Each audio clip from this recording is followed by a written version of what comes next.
بسم اللہ الرحمن الرحیم۔ السلام علیکم ورحمۃ اللہ وبرکاتہ۔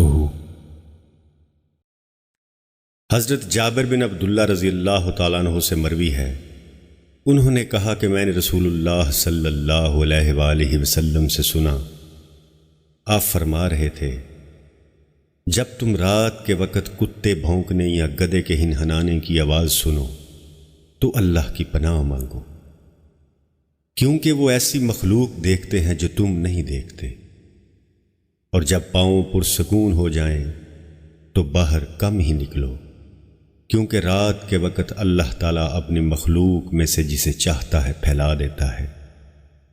بسم اللہ پڑھ کر دروازے بند کر دو، کیونکہ شیطان وہ دروازہ نہیں کھولتا جسے بسم اللہ پڑھ کر بند کیا گیا ہو۔ مٹکے اور برتن ڈھانپ دیا کرو اور مشکیزوں کے منہ بند کر دیا کرو۔ معزز ناظرین، ویڈیو پسند آنے کی صورت میں اس کو لائک اور شیئر کرنا نہ بھولیں۔ مزید احادیث کی ویڈیوز اور اسلامک ویڈیوز دیکھنے کے لیے ہمارے چینل کو سبسکرائب ضرور کریں۔